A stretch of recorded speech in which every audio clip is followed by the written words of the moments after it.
pessoas 7 vezes, 2 vezes. Ele começa Abraão, Abraão, Jacó, Jacó, Moisés, Moisés, Samuel, Samuel, Marta, Marta, Simão, Simão e Saulo, Saulo. A pergunta é, por que 7 chamados duplos? Por que Abraão, Abraão, Jacó, Jacó, Moisés, Moisés, Samuel, Samuel, Marta, Marta, Simão, Simão e Saulo, Saulo? Por que não Isaac, Isaac? Por que não Davi, Davi? Por que não João, João? Ou por que não Barnabé, Barnabé? Por que não tem esses nomes e somente esses outros aqui que foram citados? Existe um detalhe extraordinário por trás disso daqui. São 7 ocasiões em que Deus ou Cristo chama alguém repetindo o nome. E não é uma repetição por emoção ou por acaso. É um chamado que marca uma transição espiritual. Sempre que Deus pronunciou um nome 2 vezes, algo precisou morrer para algo nascer de novo. Quando Deus chamou Abraão, Abraão, algo precisou morrer em Abraão para ele renascer de novo. Quando Deus chamou Moisés, Moisés, algo precisou morrer em Moisés para renascer algo novo. E assim com todos os outros. Então, o duplo chamamento representa um momento em que Deus interrompe o curso natural da vida do ser humano para introduzir o propósito eterno dele na vida desse ser humano. Então, e sempre, irmãos, em todo duplo chamamento, o homem estava em crise. Abraão estava em crise, Moisés estava em crise, Samuel estava em crise, Marta estava em crise, todos eles estavam em crise. E Deus resolve chamá-los no pior momento da vida deles, que eles estavam em crise com eles mesmos, para quê? Para iniciar uma nova história. Agora vamos lá. O primeiro chamado. Deus diz, Abraão, Abraão. Gênesis 22, que foi o primeiro texto que nós lemos, vai nos mostrar que Abraão estava no ápice da obediência dele. O cara estava obedecendo geral. Deus.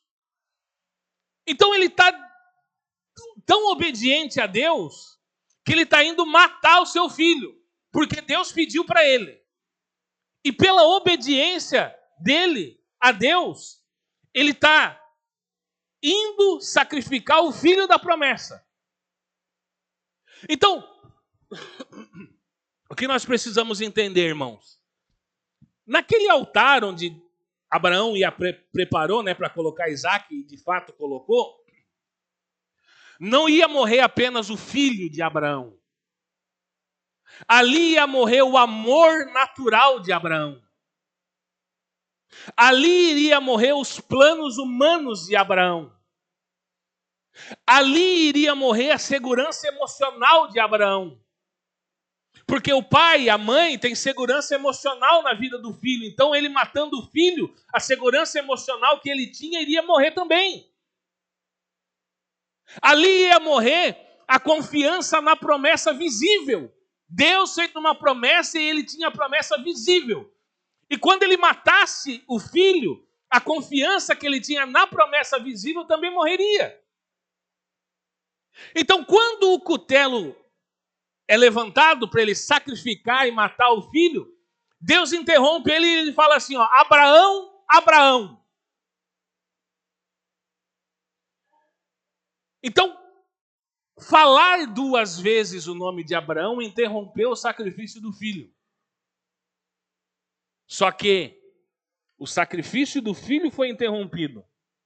Mas naquele momento iniciava o sacrifício do próprio Abraão.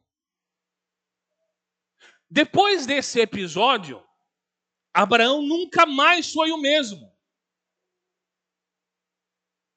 Ele aprende que Deus desejava o coração dele. Ele aprendeu que Deus não queria apenas... Pensa no que eu vou falar para não pensar que eu estou falando besteira. Deus não queria uma obediência externa. Deus queria o coração de Abraão. Porque muitas vezes a gente obedece externamente, só que o nosso coração não é do Senhor. Então Deus estava mostrando ali, ele chama, né, Abraão e diz: Abraão, Abraão. Então, nesse momento, Abraão entende que ele precisa se sacrificar e não matar o filho. E toda a caminhada espiritual, todos nós cristãos, a nossa caminhada começa quando nós colocamos Isaac sobre o altar. Nós não começamos, ou nós não podemos ser chamados cristãos se nós não colocarmos o nosso Isaac no altar.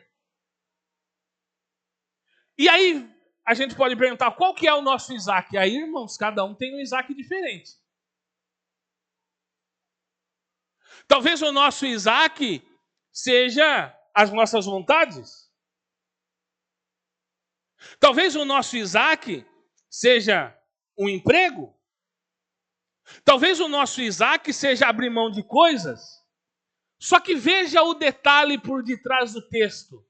Deus nunca, se o meu Isaac for o meu emprego, Deus nunca quis o meu emprego. Deus quis o meu coração. Ele pede o emprego para ver onde está o meu coração. Ele pede que eu deixe coisas, entenda isso. Ele pede que eu deixe coisas, situações, frequentar os lugares, para ver onde está o meu coração. Então toda a caminhada começa com isso daqui. Deus pede o meu Isaac. Começou a caminhada. Só que a caminhada cristã não fica só nisso daqui. E aqueles 7 personagens que nós falamos revela toda a nossa caminhada até o dia que Jesus voltar. Ou até o dia que ele nos chamar.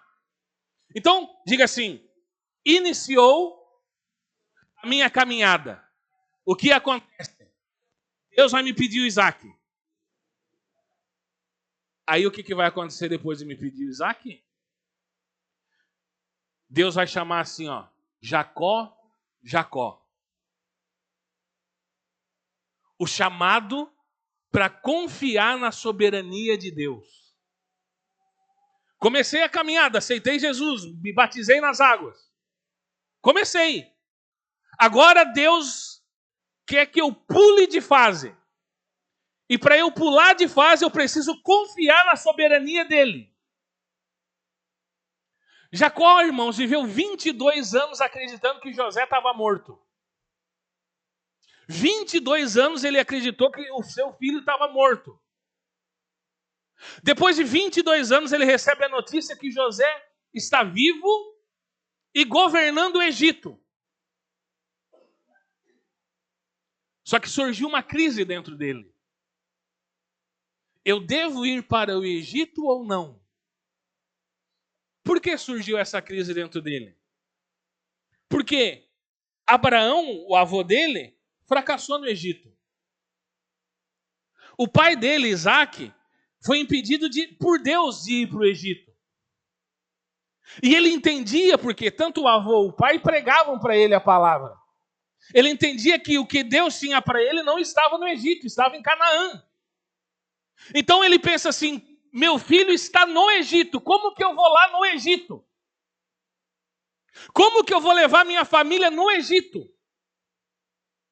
Como que eu vou pegar toda a minha família e agora eu vou para o Egito? E o Egito, você sabe que simboliza o mundo. Então, Moisés sabia que o mundo não estava mais, não dava mais para andar junto com ele. Moisés não, Jacó. Jacó sabia que o mundo não dava mais para andar junto. Só que agora o filho dele está no mundo. O que fazer? Se eu tenho um ente querido no mundo, e a promessa que Deus tem para mim não é o mundo. É a Nova Jerusalém, é a Canaã celestial.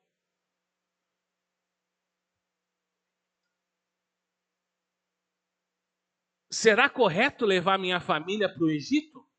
Jacó pensou. Quando ele estava nessa crise, aparece Deus e diz assim, ó, Jacó, Jacó. E o Senhor confirma que era para ele ir lá. Porque ele ir lá fazia parte do plano de Deus para a vida dele. Era tudo que eu precisava ouvir, pastor. Deus tem um plano na minha vida e eu preciso estar no mundo. Você pensou isso, já pensou tudo errado. Qual que é a lição por trás disso daqui? Às vezes, Deus conduz seus filhos por caminhos que parecem contradizer as promessas. Mas faz parte do cumprimento delas. O Egito seria o cenário da preservação da família que mais tarde se tornaria uma nação. Por que Deus deixa Jacó ir para o Egito? Porque lá a família de Jacó ia ser preservada e dali iria começar uma nação no Egito. Nem toda descida, irmãos, é afastamento de Deus. Algumas descidas são dirigidas pela mão de Deus. Então veja só, comecei a caminhada cristã, colocar o meu Isaac no altar. Aí cada um de nós tem um Isaac diferente, ou mais de um Isaac. Coloquei o meu Isaac no altar. Agora Deus me chama para confiar na soberania dele. Qual que é o problema? O problema é que o nosso ego não deixa confiar na soberania dele. A gente toma decisões pelos sentimentos que nós temos, não pela vontade de Deus. Irmão, fala a verdade. Vamos pensar com a nossa inteligência. Se um filho está passando por um problema, você vai consultar Deus para ver se é para você fazer ou não? Pois é, mas Jacó consultou. Entrou em crise, porque até então Deus não tinha falado nada. E quando ele estava no ápice da crise, Deus diz, Jacó, Jacó, faça. O problema é que a gente faz antes e depois corre para Deus. Terceiro chamado. Moisés, Moisés. E esse chamado é depois do deserto. A vida de Moisés divide-se em 3 períodos de 40 anos. Nos primeiros 40 anos, ele aprendeu a ser alguém. Ou seja, presta atenção, irmão. Comecei uma vida cristã, Deus vai me ensinar a ser alguém em Cristo. Moisés levou 40 anos. Segunda parte, né? Segundo 40 anos de Moisés. Os outros 40 anos ele aprendeu que não era ninguém. Durante a caminhada também, Deus vai nos mostrar que nós não somos ninguém. E o terceiro 40 anos, Moisés aprendeu descobrindo o que Deus faz através de quem não é ninguém.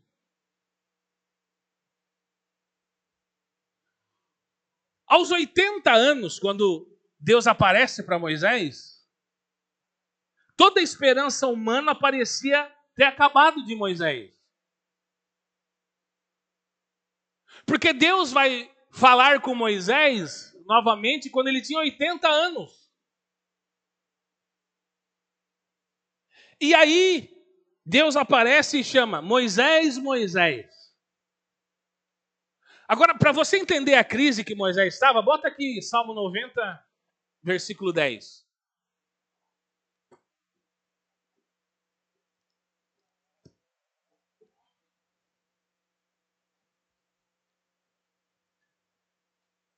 Isso daqui foi Moisés que escreveu. Os dias da nossa vida chegam a 70 anos. E se alguns, pela sua robustez, chegam a 80 anos, o orgulho deles é canseira, enfado, pois cedo se corta e vamos voando. Moisés escreveu o seguinte: a vida do ser humano é até 70. Se alguns, por se cuidarem, chegarem a mais, aí o negócio é só canseira. Só que com 80 anos Deus aparece para ele. Como que Deus aparece para uma pessoa que escreve que depois dos 80 não tem mais nada de bom para fazer?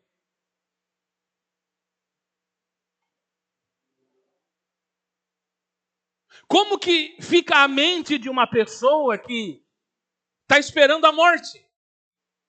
E Deus aparece para ele e diz assim, eu tenho um plano na tua vida.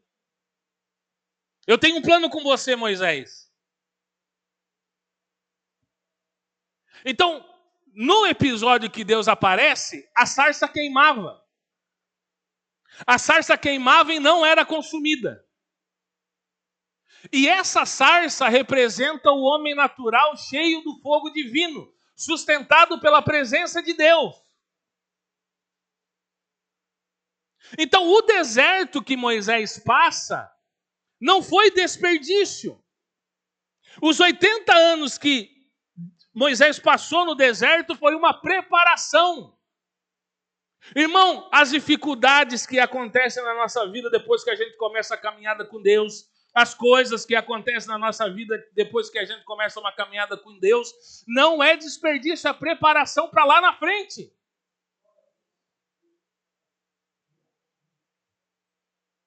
E aí a lição de tudo isso, irmãos, Deus nunca chega atrasado.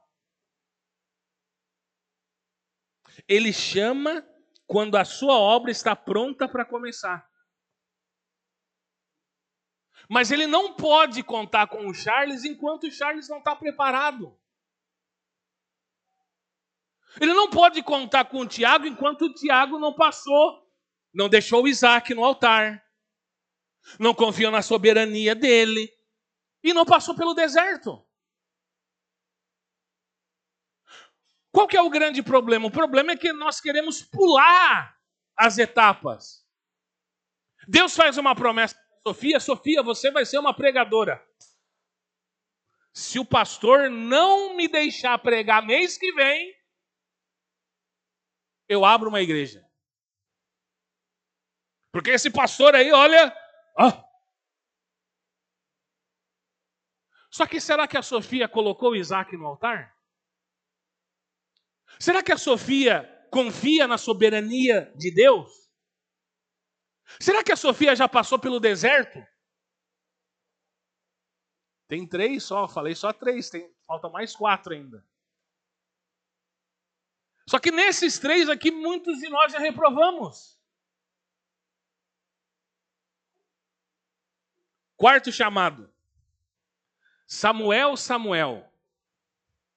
Diga Samuel, Samuel. Uma geração, aquela de Samuel, que vivia uma escassez espiritual.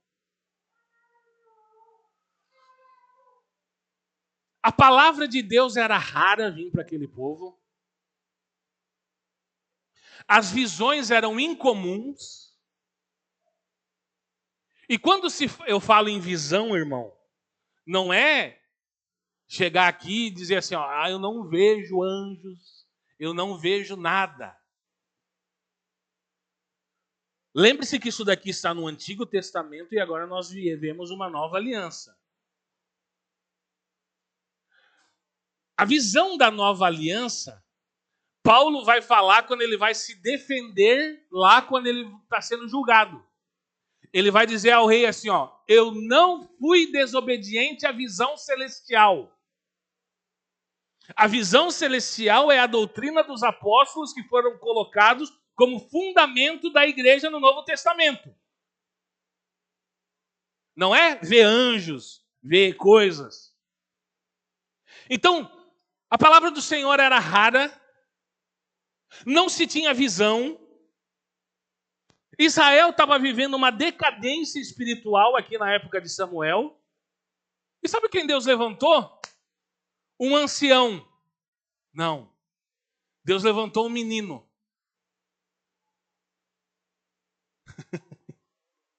Apontei para ele, ele se assustou. Deus levantou um menino.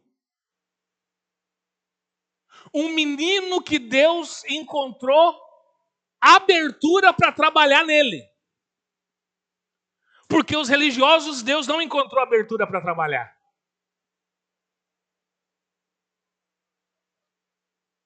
Quando Samuel responde para Deus assim, fala, o teu servo ouve, ali iniciou uma nova etapa na história de Israel. Samuel se tornou profeta, sacerdote e juiz. Um homem cuja vida inteira seria governada pela voz de Deus.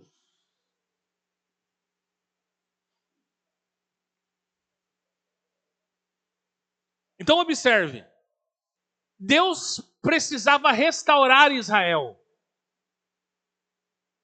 Deus precisa restaurar a verdadeira igreja na terra.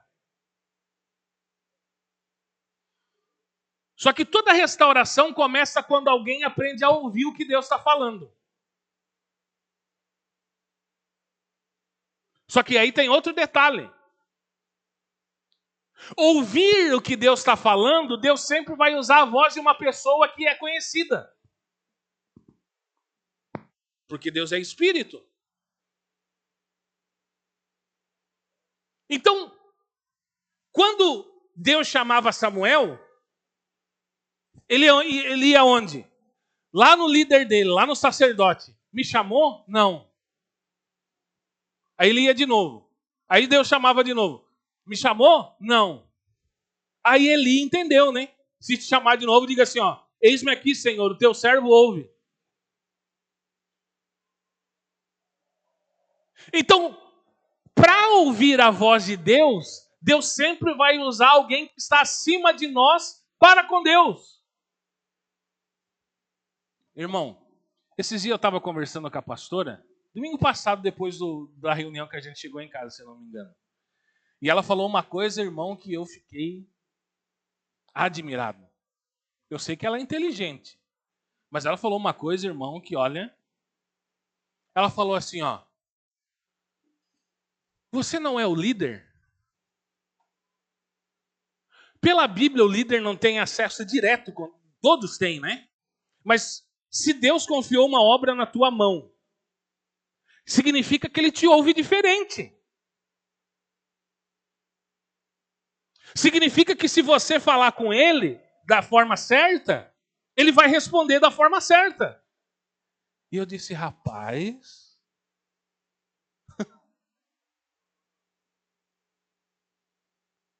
Porque a única diferença entre nós é essa. Porque eu vou responder por algo, né? Porque nós somos todos iguais. Só que se eu sou líder e a autoridade não é reconhecida, né? É reconhecida por ele, então significa mais ou menos que eu tenho...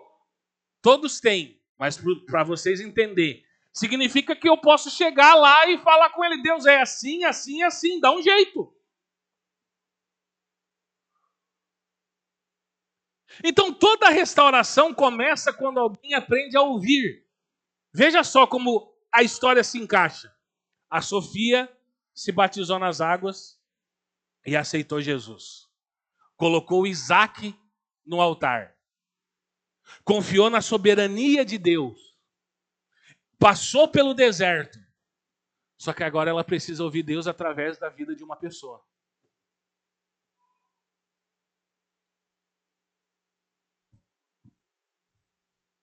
Não tem como servir a Deus e obedecer a Deus se a gente não ouvir uma pessoa acima de nós.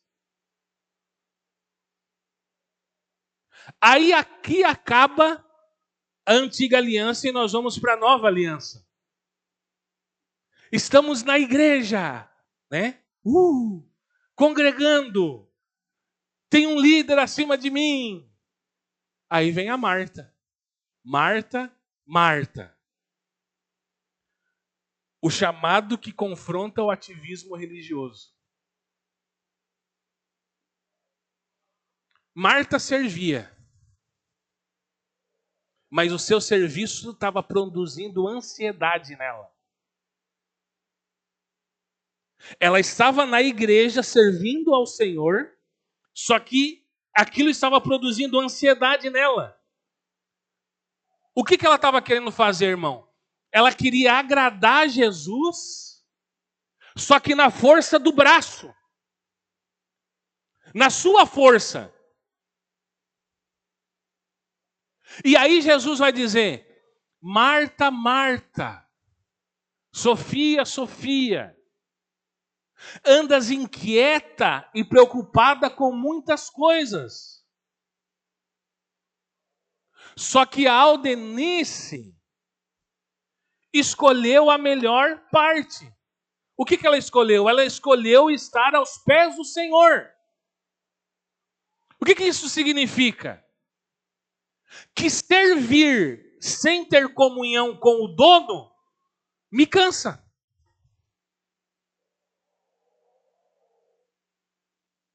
Se eu servir a Deus, se eu quiser cantar, se eu quiser pregar, qualquer coisa que eu quiser fazer, se eu não com Ele, eu vou ficar esgotado, eu vou ficar ansioso, eu vou ficar do jeito louco. E aí sabe o que vai acontecer? A Sofia vai fazer a mesma coisa que Marta fez. Ela vai dizer assim, ó, Senhor, minha mãe, Aldenice, está só sentada lá. E eu aqui estou cuidando das crianças, estou fazendo isso, estou fazendo aquilo outro, estou fazendo um monte de coisa.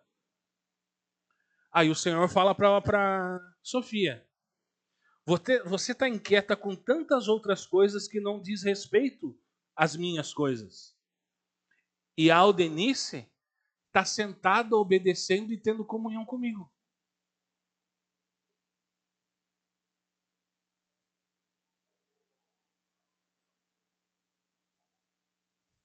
A comunhão vai produzir um serviço verdadeiro. Servir a Deus, irmão, não causa peso. Se está tendo peso, está faltando comunhão com Ele, não comigo. Está faltando comunhão com Ele. Antes de trabalhar para Cristo, nós precisamos aprender a permanecer em Cristo. Aí, a Sofia foi batizada, colocou Isaac no altar. Quero ver se eu me lembro.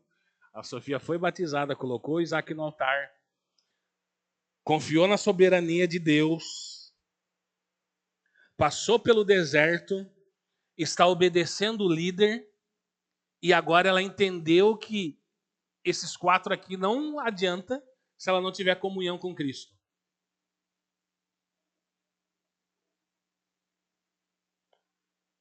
Tem mais 2 ainda. Simão, Simão. O chamado que quebra a autoconfiança. Pedro acreditava na sua própria força. Eu sei fazer.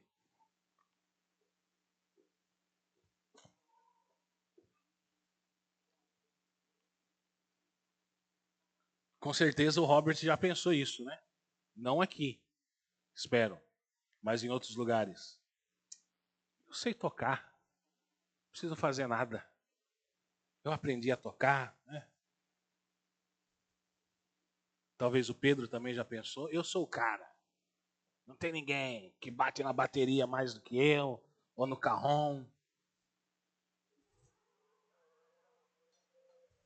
Acertou, então vigia, varão.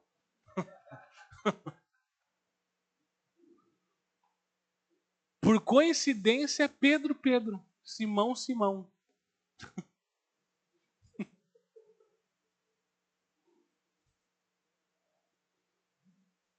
Então vamos lá ver o que Deus tem para falar para o Pedro.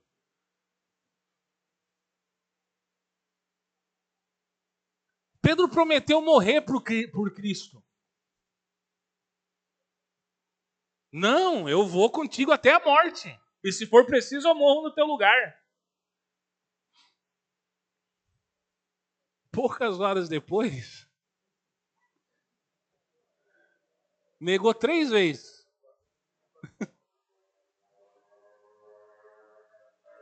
Só que antes da queda, antes dele negar 3 vezes, Jesus falou assim, ó, Simão, Simão, 2 vezes.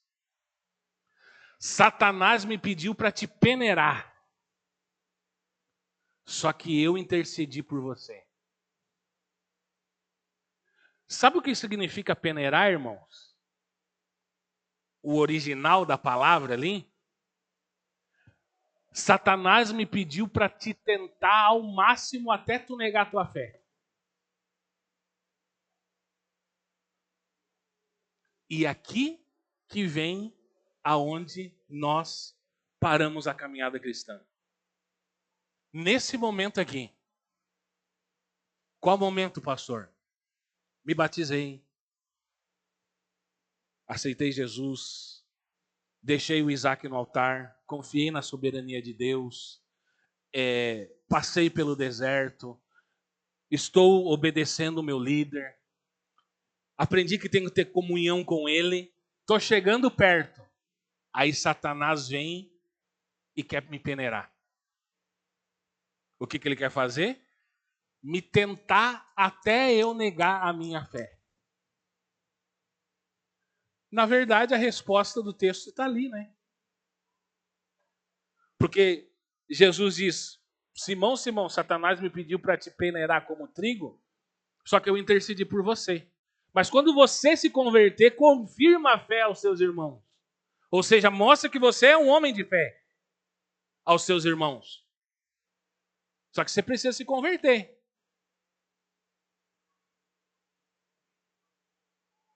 Então Pedro precisava perder a confiança nele mesmo para depender completamente da graça.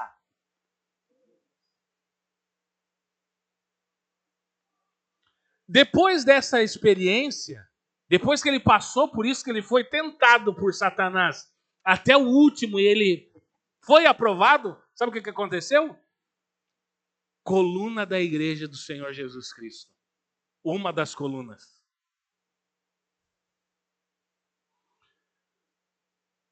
Nossa maior força é o nosso maior perigo. Aonde que eu vou ser tentado? Aqui, no pregar. Aonde Robert vai ser tentado? No tocar. Aonde ele vai ser tentado? No tocar. Porque a nossa maior força é onde mora o perigo.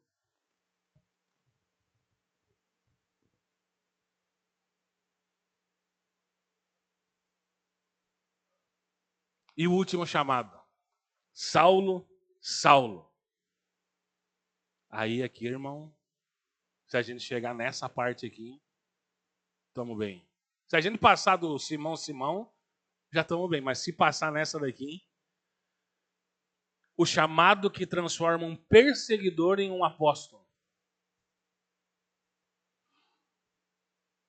Saulo possuía conhecimento, cultura, posição e zelo religioso. Só que combatia o próprio Cristo. Presta atenção. Paulo tinha conhecimento, cultura, posição e zelo religioso. Então, ter zelo religioso, ter conhecimento, ter posição e ter cultura, não avaliza uma pessoa cristã. Porque ele tinha tudo isso e perseguia Cristo. Só que um dia, na estrada de Damasco, uma luz, diga uma luz, interrompeu a caminhada dele. Então ele ouve: Saulo, Saulo. Naquele momento morreu o fariseu orgulhoso, religioso. E nasce o apóstolo da graça. Foi tão forte o encontro dele com Cristo, irmãos. Mais à frente ele deixou escrito para nós: já não sou eu quem vivo, é Cristo que vive em mim. E se a gente chegar nisso daqui, irmãos, pensou? A gente chegar e abrir a boca e dizer assim, ó, não sou eu que estou vivendo, Cristo está vivendo através de mim.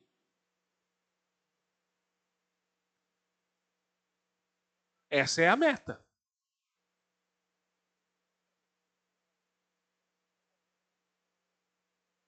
O maior perseguidor tornou-se o maior pregador do evangelho. Então não se meça por aquilo que você era, ou por aquilo que você foi. Se meça por aquilo que Cristo está fazendo do seu interior para fora. As pessoas podem dizer que você não vale nada, que você não é isso, que você não é aquilo, que você é fraco, que você é fraco. Pode falar um monte de coisa. Só que o que importa é o que Deus vê de você quando Ele olha para você. Então, nenhuma vida está fora do alcance da graça de Deus. Nenhuma vida está fora do alcance da graça de Deus. Qualquer um pode ser alcançado pela graça. É só responder ao chamado.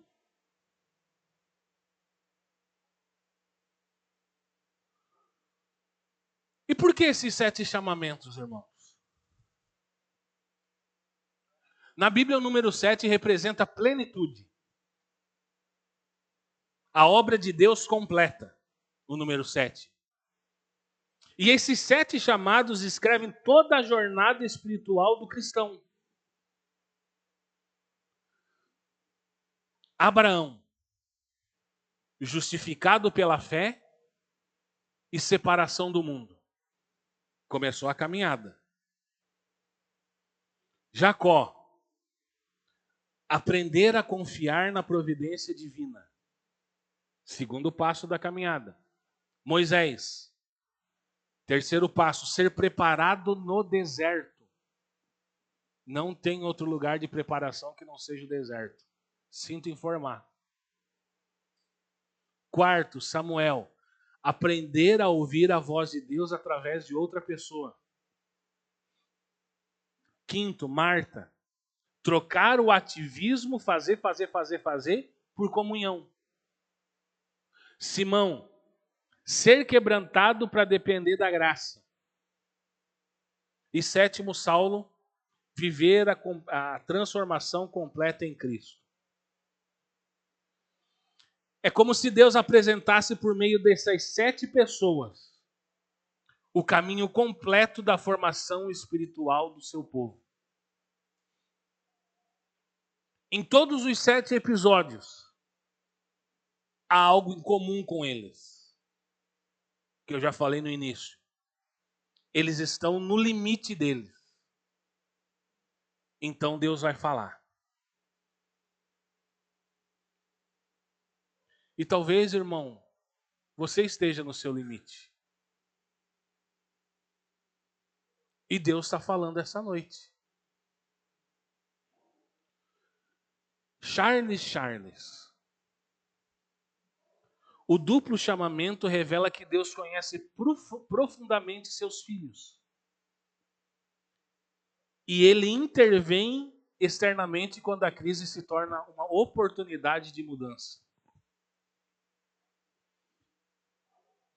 Talvez alguém esteja no altar tendo que deixar o Isaac. Deus já pediu para eu deixar algo. E se você, irmão, está há anos na presença do Senhor, e Deus pediu para te deixar algo e você ainda não deixou, você está no começo da caminhada ainda.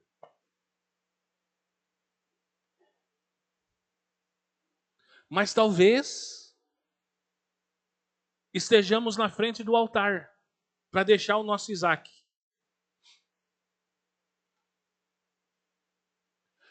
Talvez estejamos em dúvida que nem Jacó estava. Talvez estejamos atravessando o deserto igual Moisés. Talvez Deus esteja em silêncio, não está falando nada comigo porque eu tenho que aprender a ouvir outra pessoa. Irmão, Deus não fica em silêncio. O problema é que a gente não quer aprender a ouvir outras pessoas. Ou outra pessoa, né? Porque Deus não fala em forma dupla, tripla.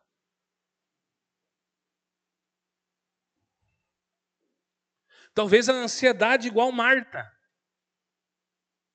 Talvez estamos vindo de um fracasso igual Simão. Ou uma rebelião igual Saulo. Só que o mesmo Deus continua chamando.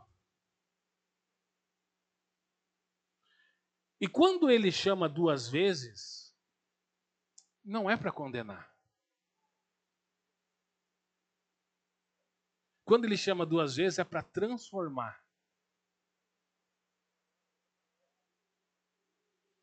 Porque quando ele chama 2 vezes, ele está falando que uma velha etapa terminou. E uma nova obra está começando. Então Deus está chamando cada um de nós essa noite 2 vezes. Charles. Tiago.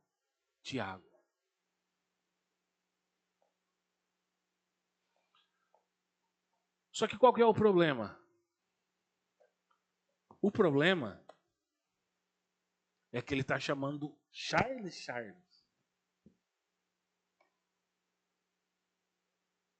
E o Charles não pode responder pelo Jonathan. O Charles vai responder pelo Charles.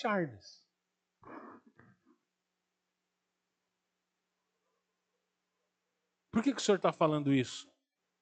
Porque às vezes o Charles vai se incomodar com o Jonathan e esquece do Charles.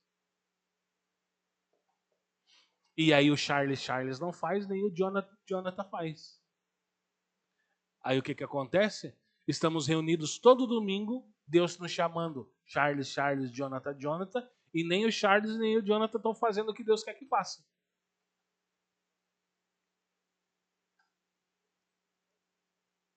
Então que essa noite, irmãos, antes de nós comermos do pão e bebermos do sangue, nós possamos entender isso. Deus me chamou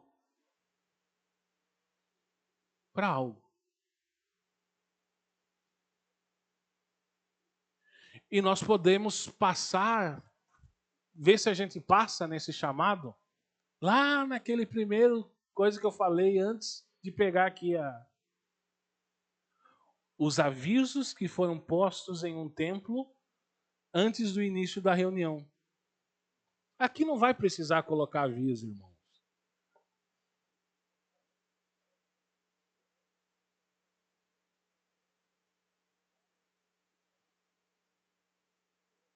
Por que não vai precisar? Uma, que nós somos livres.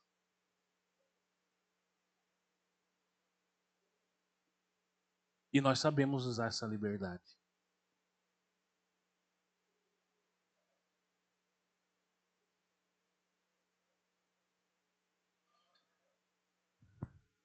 Se o Deus que está dentro de mim, morando em mim, não é capaz de me alertar o que eu posso e o que eu não posso fazer, eu preciso começar lá no início, a deixar meu Isaac. Abaixe a sua cabeça em um momento com o Senhor.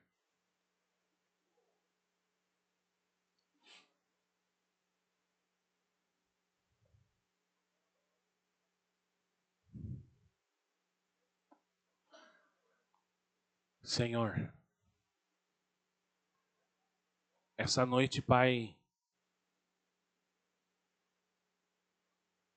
nós oramos ao Senhor, como igreja. Oramos ao Senhor porque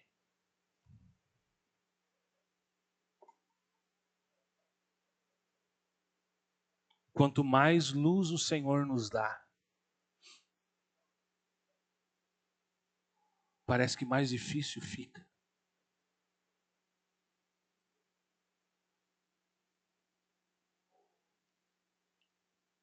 Quanto mais verdades o Senhor nos entrega, parece que mais difícil fica. Mas na verdade, Senhor, não é que fica difícil.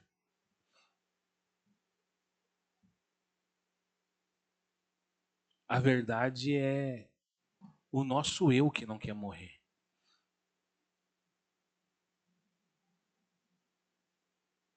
Porque o nosso ego tem vontades. O nosso ego tem sentimentos. Tem emoções.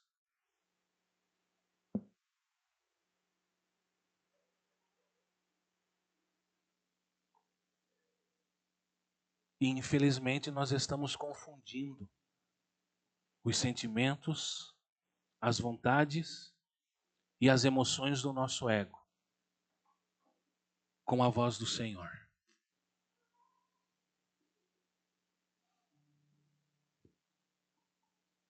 Perdoa, Pai, por isso.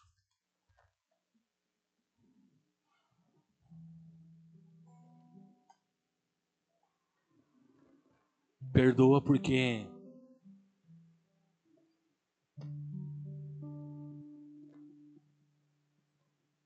o Senhor nos escolheu para fazer a tua vontade, não as nossas.